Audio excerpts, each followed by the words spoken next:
I don't know if it's worth it going cloud.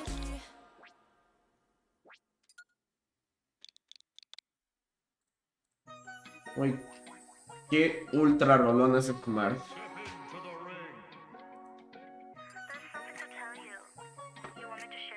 Why no Corey? I don't like the matchup.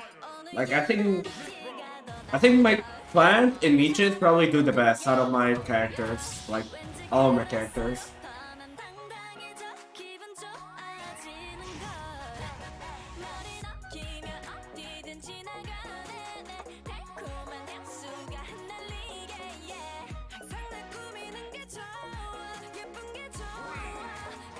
¿Qué onda? Astro, no sé cómo se pronuncia tu tag.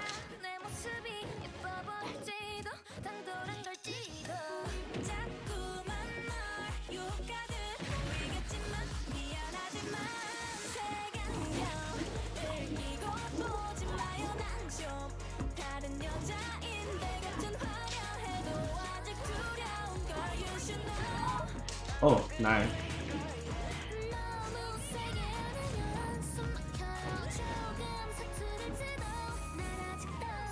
What was that?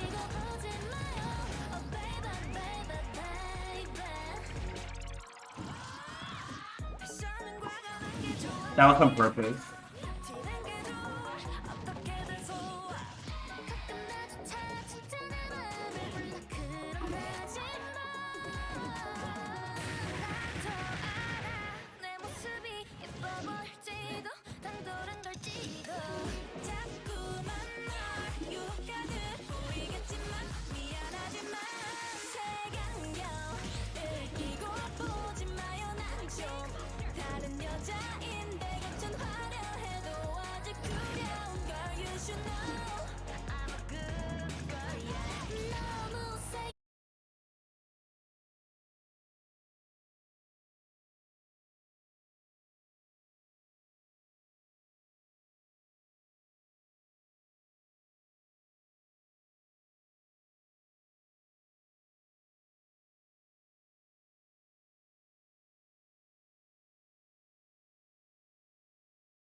Did you see Peep not made a video about you? Oh yeah, I saw that video. I was at that main stage. Yeah, I saw that video. So for context, Hypnot recently made a video about me. It's like basically talking about how do I say it? Just like a little bit of background about what happened after main stage. The main stage where Leo won. And I have a few things to say about it. Like, because I remember how, I remember a lot about that incident.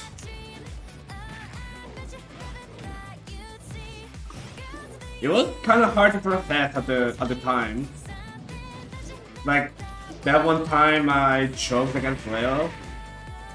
It was hard because I was making the loser front of my life.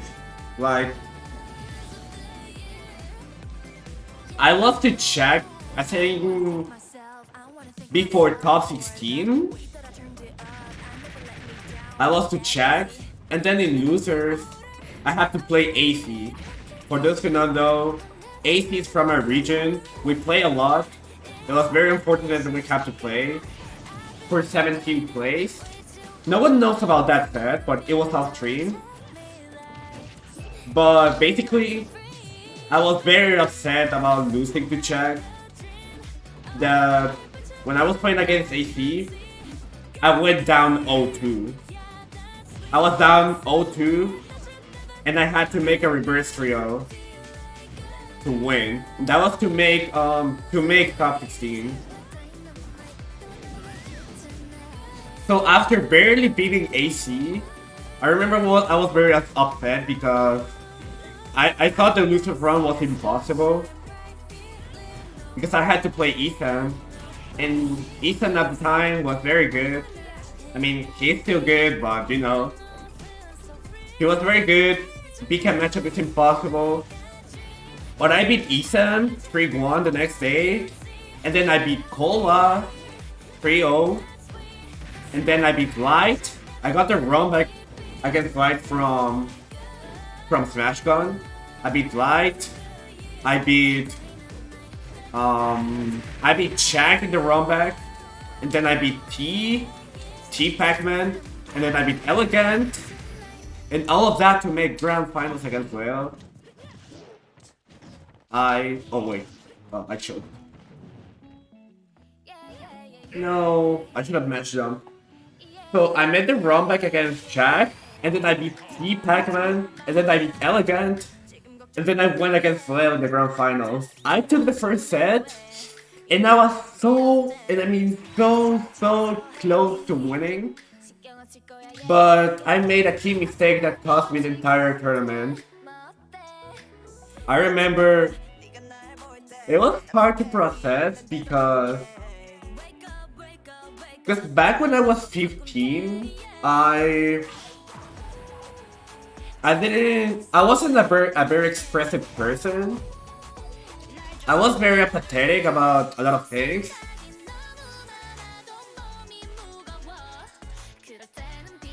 Because it looks like if you see the video after I got spiked, it looks like I didn't react at all. Like, it looks like I didn't care.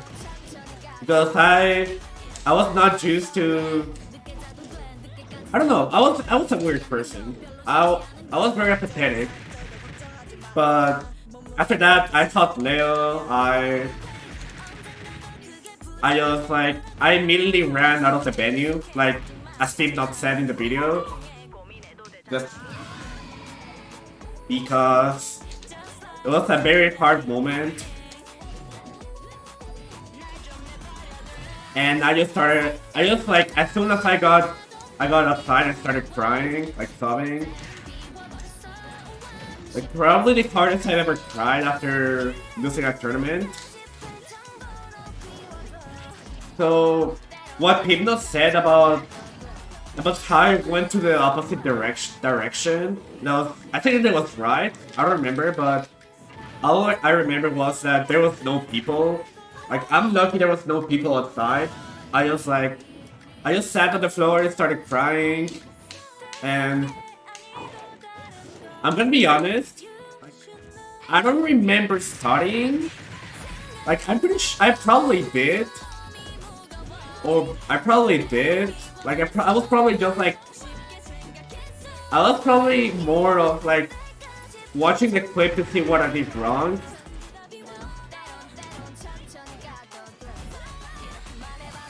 Because he was all over Twitter.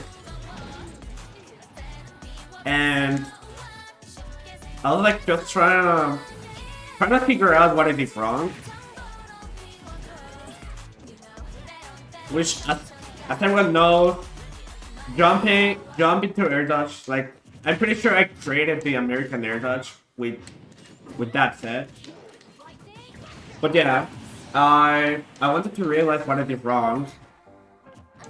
And I don't know how I came back from that, because I won't say that was a traumatic experience, because I'm pretty sure it has to be more than that to be considered like traumatic. But that day, that set, I'm not joking, it haunted me for like a year.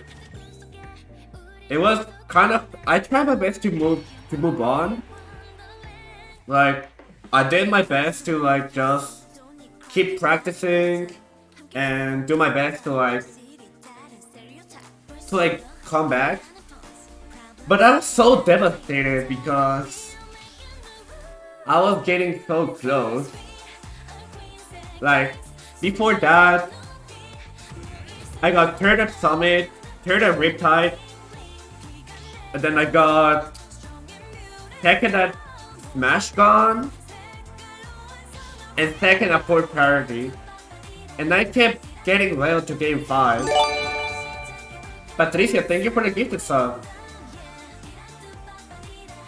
So, it's like a similar experience to what I'm currently experiencing right now, with like trying to achieve number 1, but always being so close yet so far. But I don't know. I don't know whether I was better at dealing with that before, or I was just like better at repressing my emotions. I was a weird person, I'm not gonna lie. But yeah, I'm surprised I was able to move forward.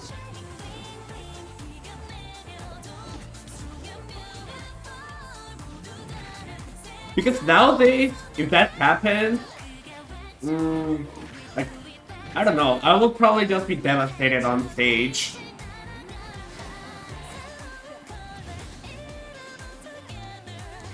But 15-year-old me, like, just like acting like he didn't care.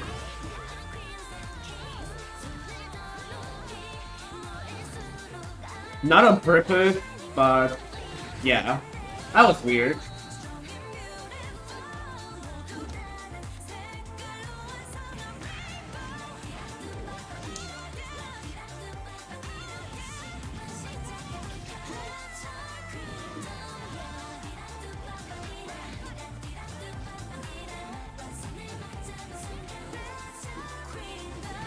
Yeah, and the thing about Smash 4 Tour is that... Fuck. I don't know, I felt like I was never gonna win a major. Because I was still like kinda sad about Mainstage.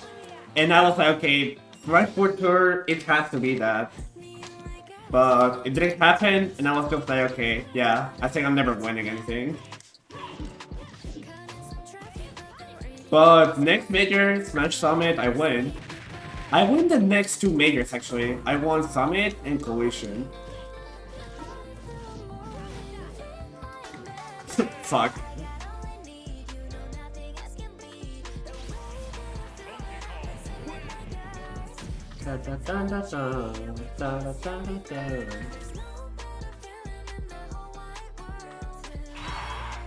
No. Mainstage was the first time I took a set of Leo offline. Do you remember how you were able to move forward after SmashCon? Bro, SmashCon was a series of unfortunate events. I'm gonna talk about that now. So basically,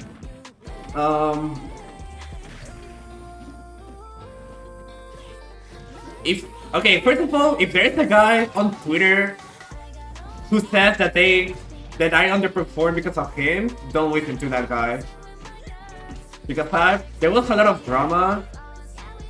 Bro, that situation was so fucking stupid.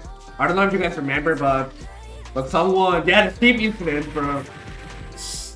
I was talking to a guy in person, talking about how much I despise Steve and how Steve everything that's wrong with the game.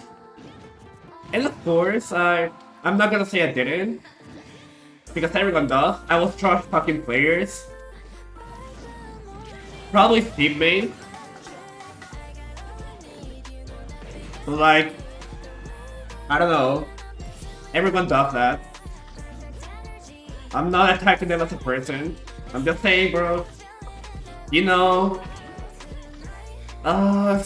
Steve players, I don't know, they don't work as much as other characters. And that's it. Like, you like it or not, that's the truth. But that guy, what he did was like, instead of, I don't know, saying something to me in person, he goes on Twitter and says, "Oh my god, Sparg0 is the worst person I've ever met, bro, so selfish, god complex, oh my god, cancel him." And I'm like, bro, what the fuck? Like, the only reason I replied was because he was getting numbers. Because he was basically going around saying, I was like, I had a god complex, that I'm a trash person. But then, like, yeah, it was very stupid. But the point is, I lost, like, I underperformed. And this guy goes and says, "Oh my god, I can't believe I was the reason Sparg0 did so bad. Oh my god." I'm like, bro, what the fuck? Like, do you seriously think you're the reason I did that?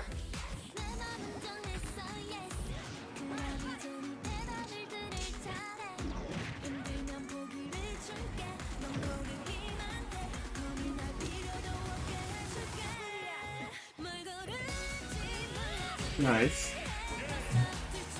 Yeah. Bro, that guy's so fucking weird. But yeah. But yeah, he was basically, I don't remember what, it's 8 dropping, I think it's called. No, there was just some person you were talking to after losing. No, the thing is, I didn't even talk to that person. I was having a conversation with my friend, and he, like, from some distance, he heard our conversation and tweeted about it. Like, basically saying how I was, like, a bad person. I've never talked to that guy in person.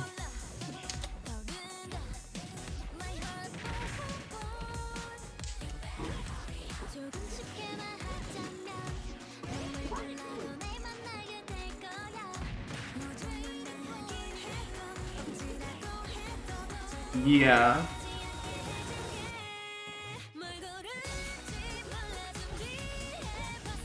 Oh god, bro. It was so weird.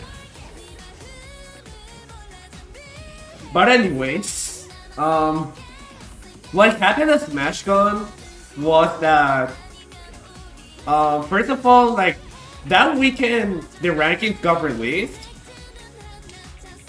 and I got second. I got number 2 in the world, and I was sad about it, but I was like, okay, I'm just gonna win everything. I'm gonna be the best. I wanna prove to everyone why I'm the best. So I put that pressure on myself that I had to win SmashCon to prove to everyone that I was the best. And with that pressure in mind, I didn't play the best.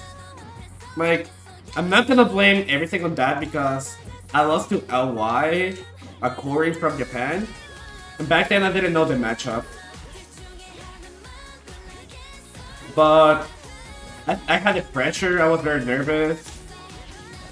And here's the thing, after I lost to that Korean, I was just sitting around my pool, like waiting for my next match.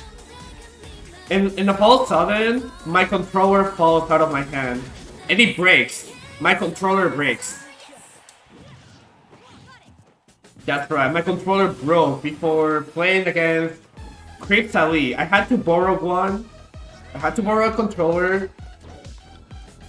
I don't remember who it was. But basically the controller I borrowed was very bad. But I managed to win the set against Creeps Ali. And then I asked Supergirl Kel, like shout out to her, to like no, she offered to borrow me his controller, to lend me her controller. I mean, so I played against Aaron with her controller, and it was not bad, but it was not my controller, if you know what I mean. And yeah, so yeah, I took my controller to repair, but they didn't have it in time. They didn't repair it in time. So when I played against Aaron, I mean, the controller was fine, but it was not my controller. It's not like the same. It's not hard. It's hard to explain because it was fine, but it was not my controller. And I was playing Aaron. And I don't know if you guys saw that clip, but there were a lot of people like on the back watching the set. Like I was surrounded by people. Like they didn't give us space. We were surrounded by people watching the set. I literally had a guy next to me, like yelling on the like as loud as it was possible. Even with my AirPods Max, I could hear it. It was so annoying. There wasn't anyone rooting for me, and yeah, it was kind of hard.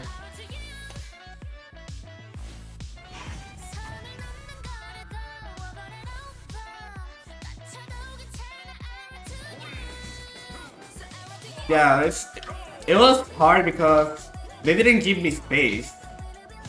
Like even getting out of that like area after losing was hard. Because there were a lot of people. But now answering your question of how I overcame that. Nice. It's hard because I remember after losing. It's a hard feeling, but I didn't feel anything. I was just like kind of in shock. Like I wasn't sad, I wasn't mad. I wasn't feeling anything. I was just like shocked by what happened. Like my lowest placement in years. Like not in years, like of all time.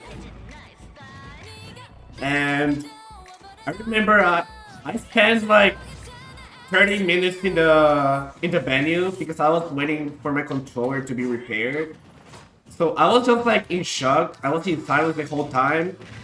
I didn't want to cry or anything. Like I was just in shock. I remember people were just like asking me for photos. I kept saying no. Like I didn't even say a word. I was just like nodding. Because I just couldn't process what just happened. And like right after I got my controller, oh fuck.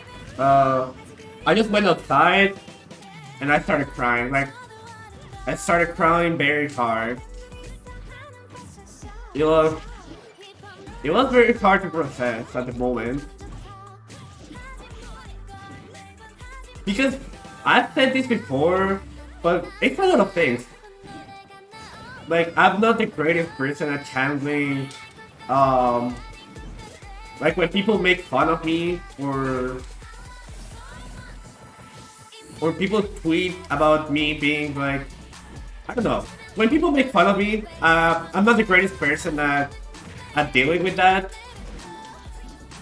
So I was just very upset because now that I got my lowest placement, I know a lot of people were gonna say a lot of shit. So I was very upset. I remember it was Saturday, but I changed my flight to go back on Sunday. Like, I didn't go to the venue the next day.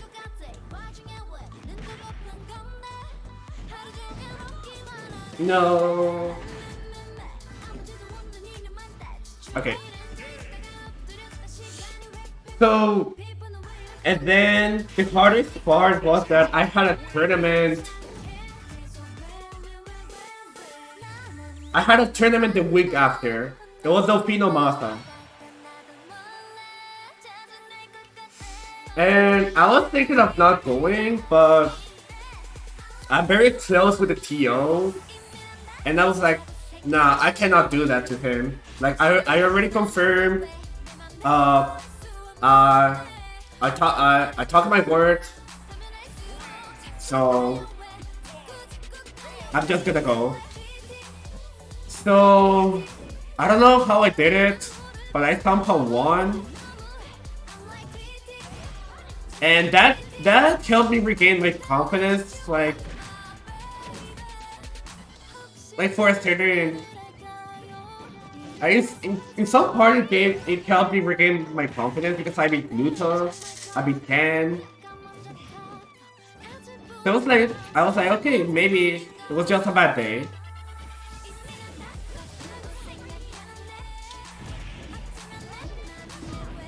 What?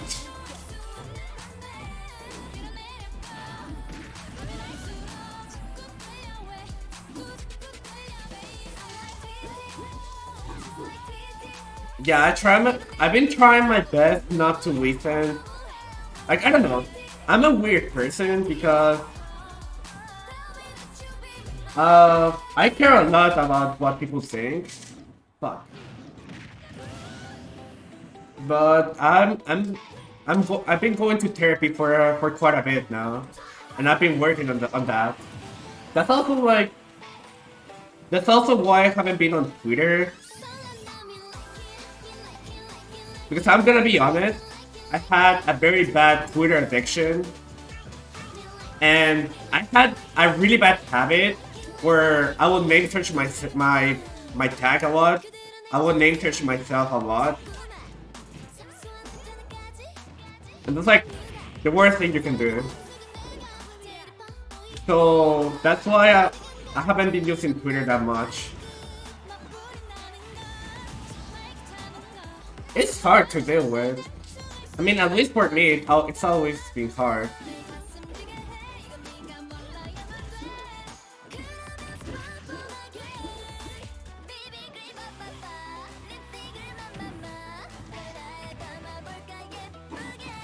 But yeah,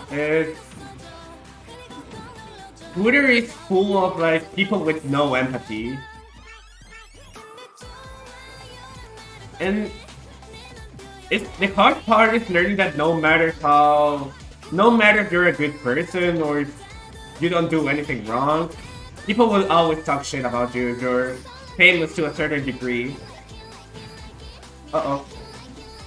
No. Well, yeah. Because it's hard, like, to a certain point, it's like normal to like care what other people think, and it's also hard to like not being able to answer back if you know what I mean. Because I don't know, if someone talks shit to you in person, you can answer back.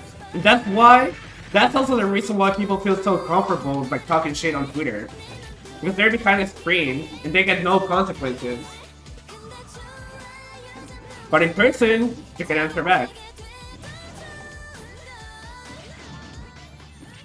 But on Twitter, if I answer back, it's worse for me. Because I end up being the bad person. And sometimes, it gets to a point where you're tired of staying quiet, where you just can't hold it anymore. Which is also like what kind of happened with my situation with that.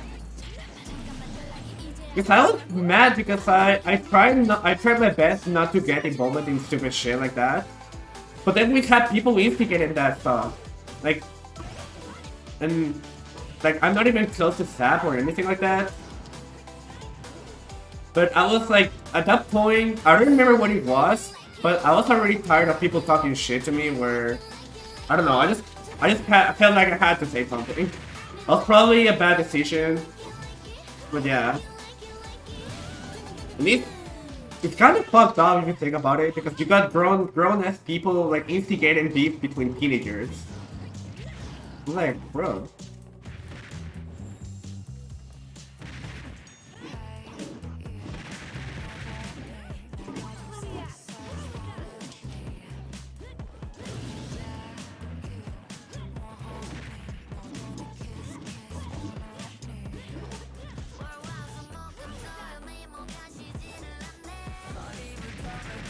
Bro, grown-ass people, and I mean grown-ass like 30 years old instigating that shit. So fucking stupid.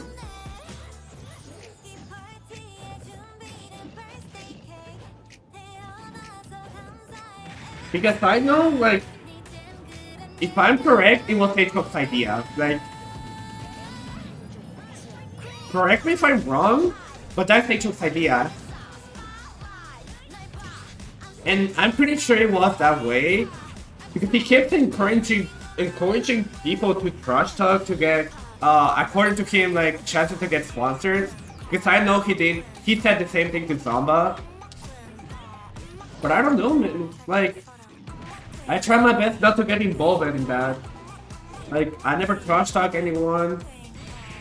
Like, at least in public. Like, I can say stuff like yeah, I don't think this player is that good, like to my friends, but yeah, it was H-Box. And it was a Wi-Fi tournament.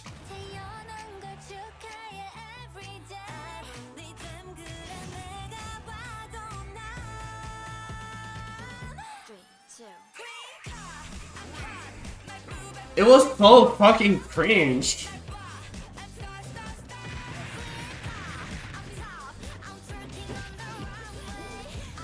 Like, man, I didn't even say anything before that. And I was catching strays, bro.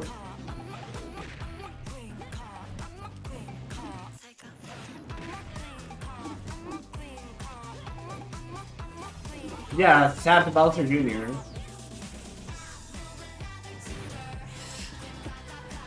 And that's what I mean. Like, I stay silent. Like, every time I trash, I get shit talked on. But the moment I say something, I'm suddenly like the worst person ever. Like, people also don't understand like the amount of things that top players have to deal with. Where I just say anyone who's like famous.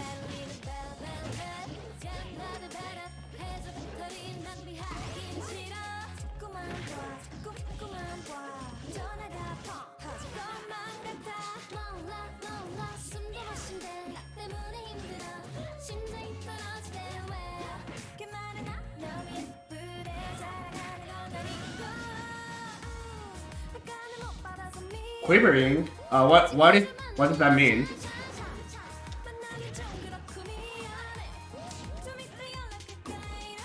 What does that word mean? I don't know English.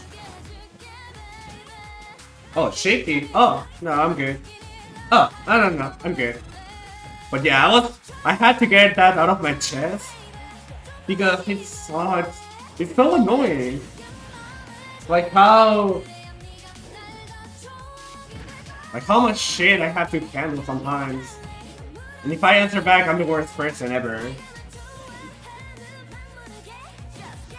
My day's been good so far.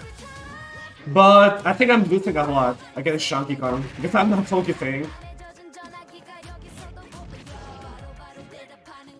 I might need to focus. I've been playing on autopilot for the last hour, I think.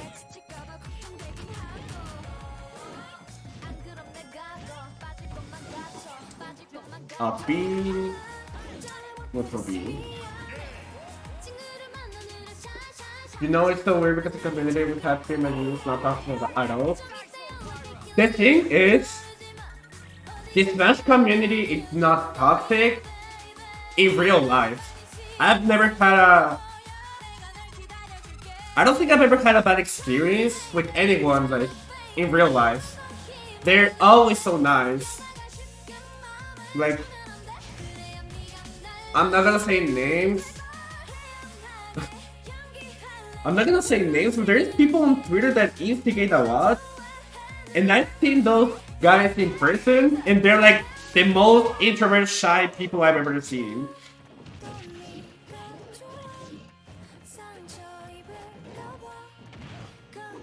Yeah.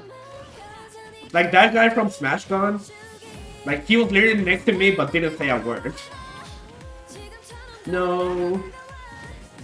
Oops. But yeah, the Smash community, I'm not sure if I would say nice, but they're way better in person, like in real life. What? I've never seen that. What kind of gimmick was that?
After that, I had ChunkyKong into Zap in my bracket.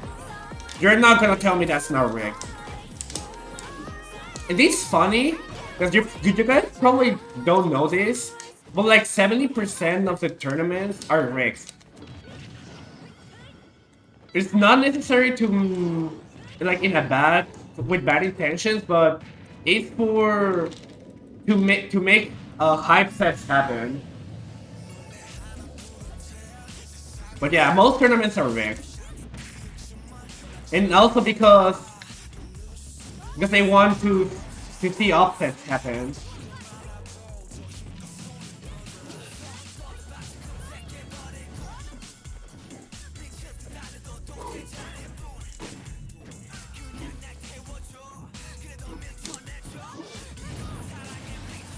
As someone who has worked them 100%, yeah. Like, it shouldn't be a secret. And like, I don't really blame them for that, because most of the time it's for like to make like hype sets.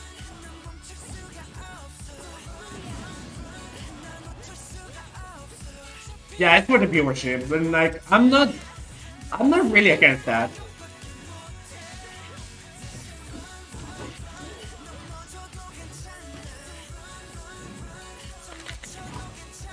No.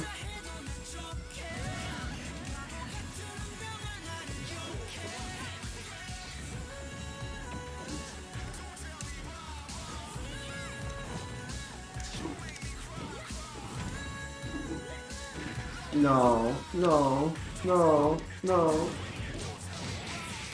Okay.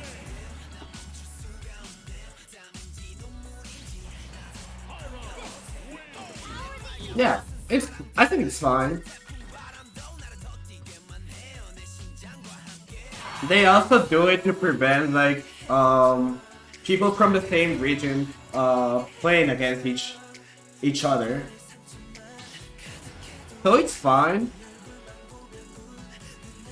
But yeah, it was so obvious where when they tried to make me go against Chunky and then Zap before top 8.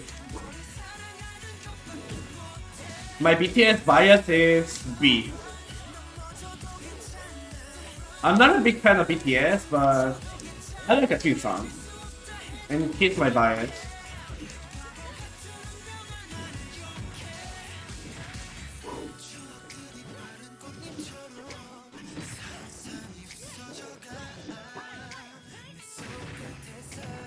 What? Okay. Wait, should I try plant? Should I try plant in this matchup?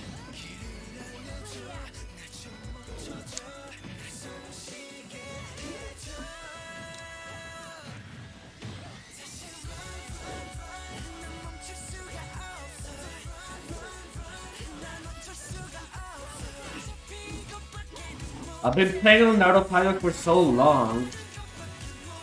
Chunky probably takes my back now.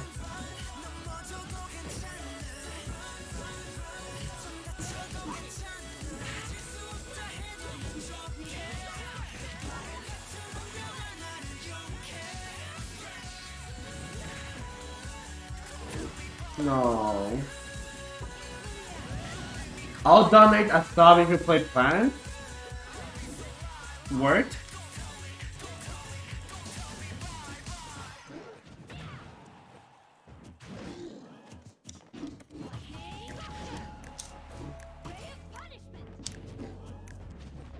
I tried to up smash.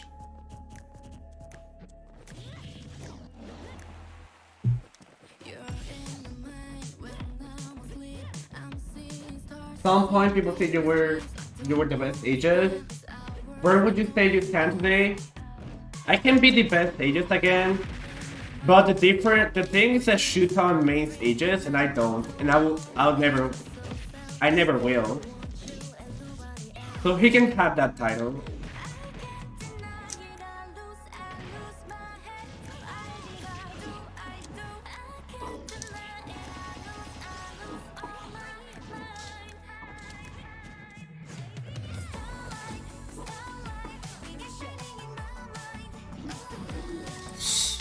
If I get grabbed, I die.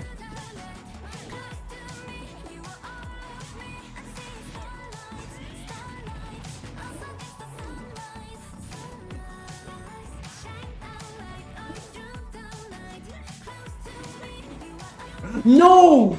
Okay. Okay, he jumped.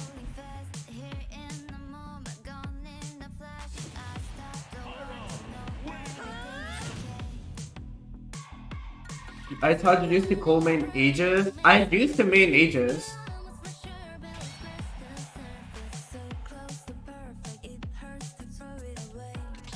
Alright. I'm